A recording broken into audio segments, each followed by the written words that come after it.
Could life get any better than this?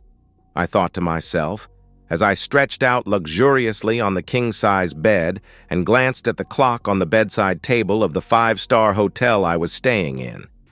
I yawned. It had been a long day thus far. Limo to the airport for a 7 a.m. flight to the state capitol.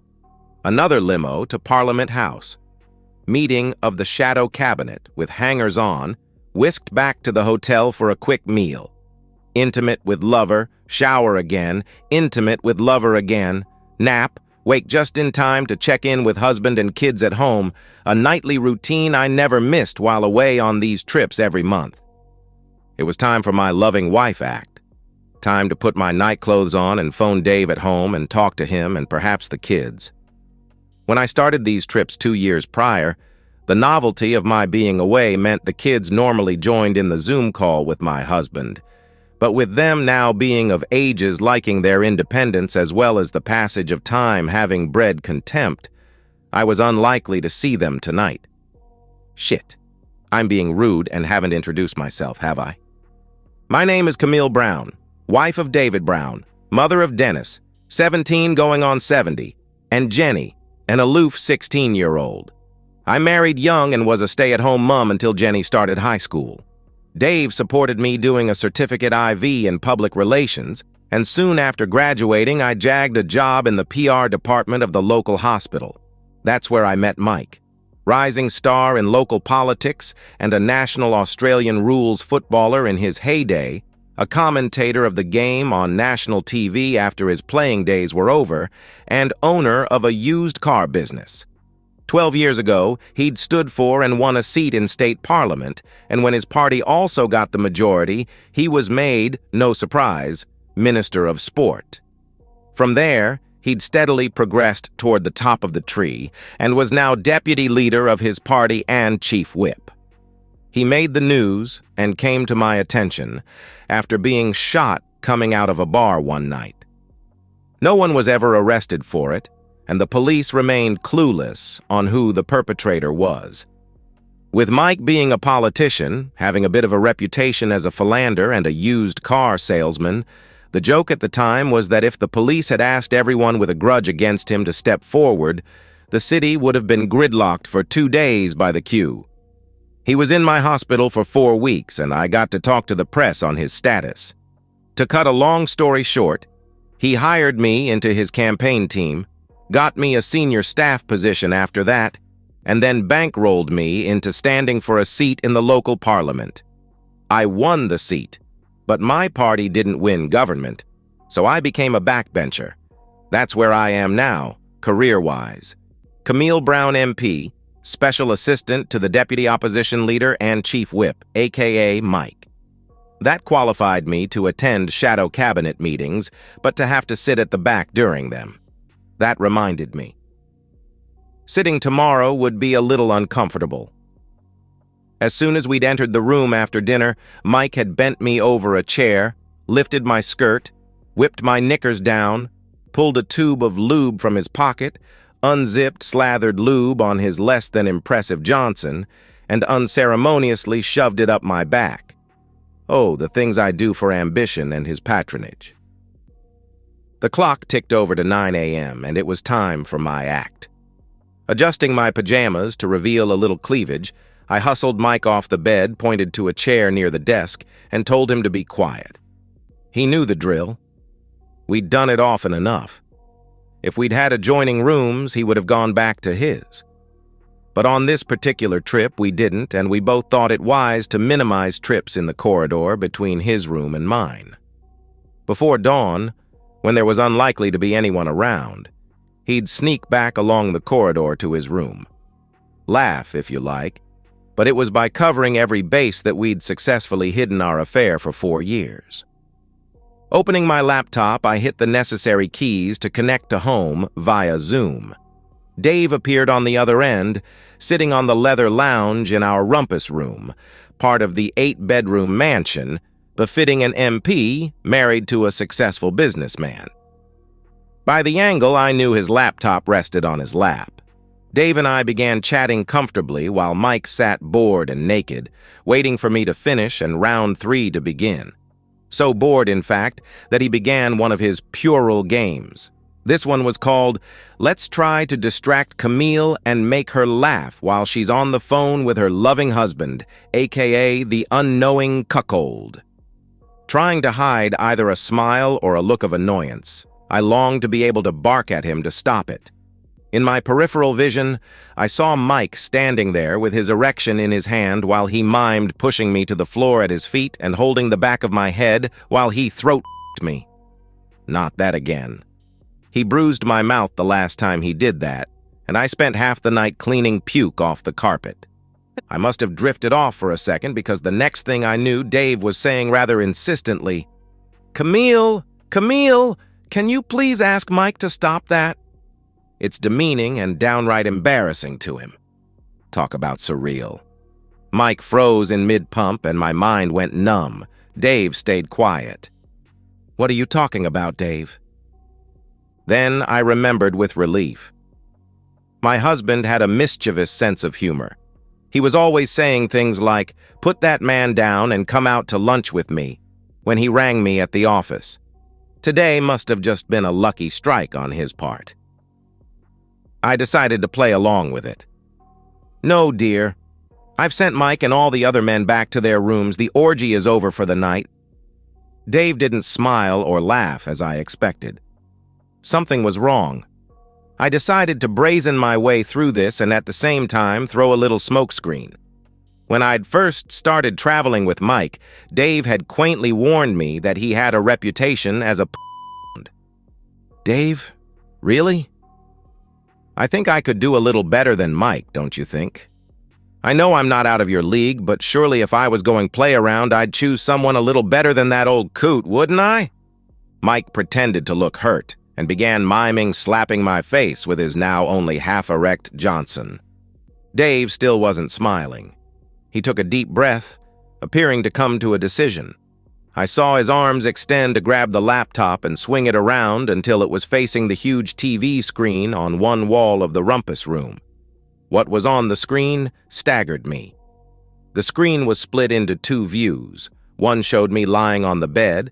The other showed Mike in all his glory standing near the dressing table. I heard myself gasp and couldn't stop my eyes from darting to the smoke detector in the middle of the ceiling.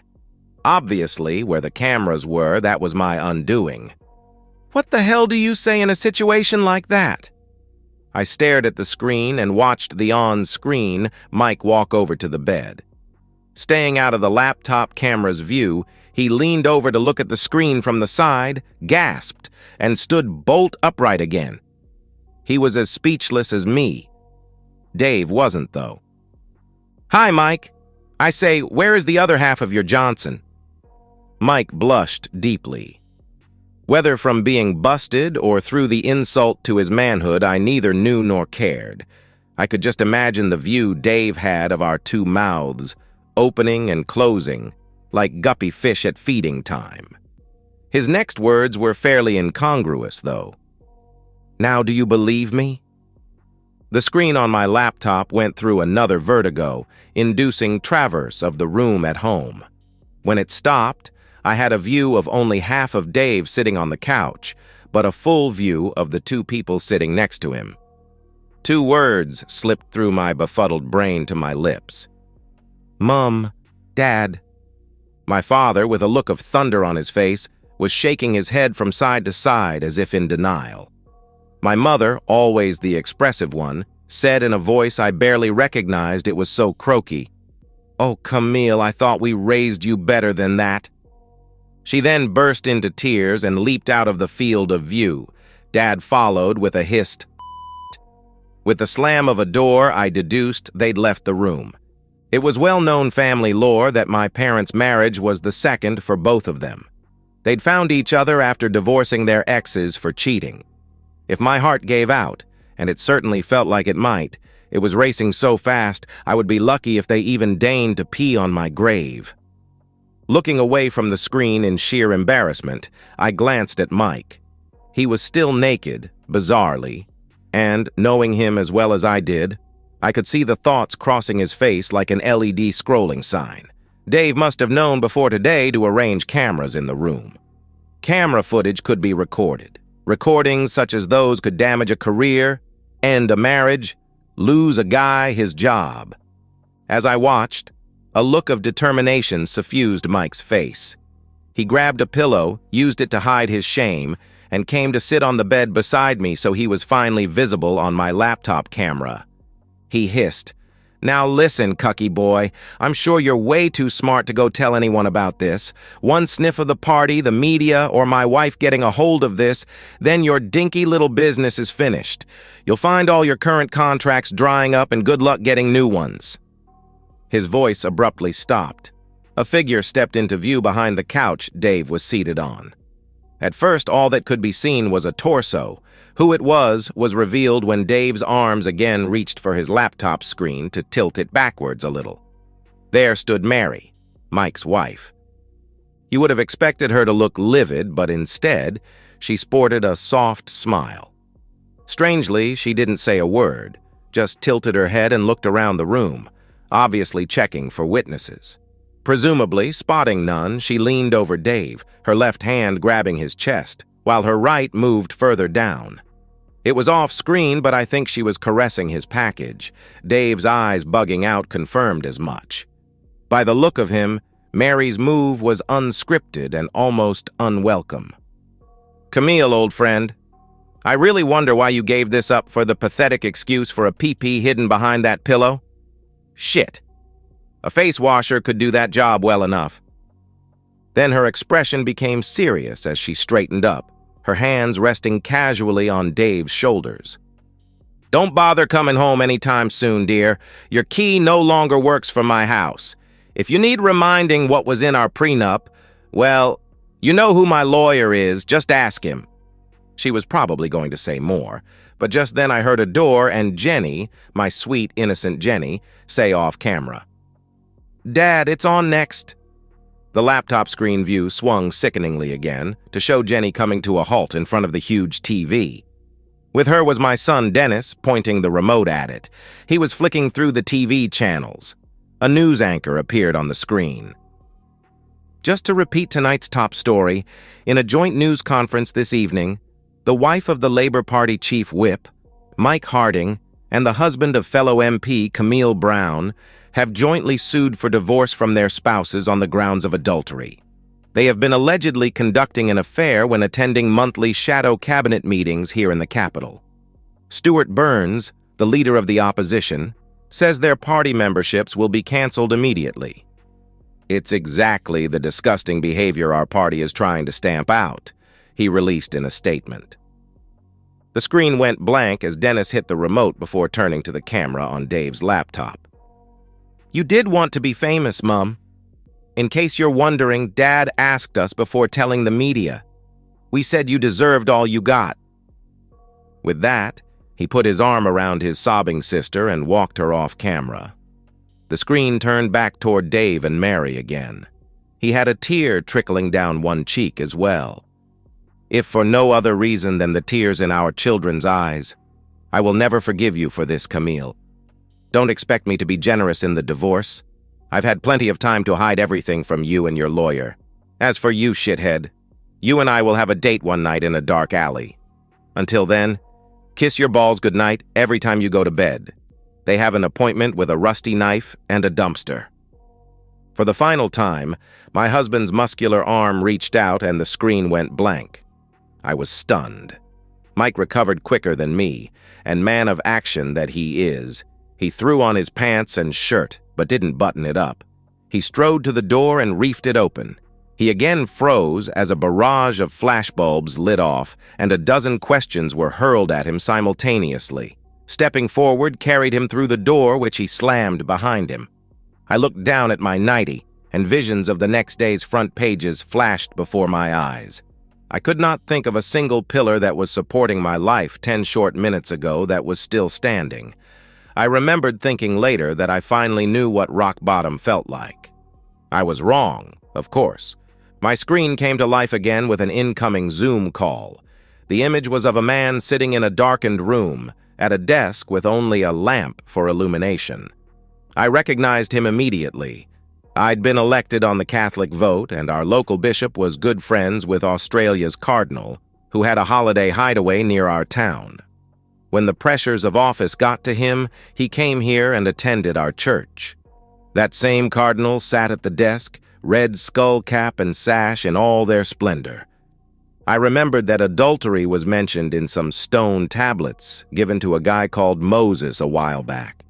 Dave always joked that technically that made Moses the first person ever with a tablet downloading stuff from the cloud. My present circumstances made it impossible to smile at the joke the way I had in the past. I knew my political career was finished. While the leader of the party couldn't remove me from my seat, the voters could. What the Catholic vote giveth, the Catholic vote taketh away. I was struck dumb to be addressed by such a celebrity as this. He wasn't. Camille, my child, your husband has been telling me some very disturbing things about you. There will be someone here shortly who wants to talk to you. At that point, he looked sideways and shot to his feet with admirable speed for a man of his years. That took him out of camera view, but the microphone was working fine. The last thing I heard before I fell sideways off the bed and onto the floor was, "This is the woman I was telling you about, Your Eminence. Here endeth the lesson. Now lighten up." And that's the end of today's story. If you enjoyed it, please give this video a thumbs up and drop a comment below. Your support helps the algorithm push my content further. If you're new to the channel, don't forget to hit that subscribe button. It really helps me keep creating more stories for you. Thanks for watching, and I'll see you in the next one.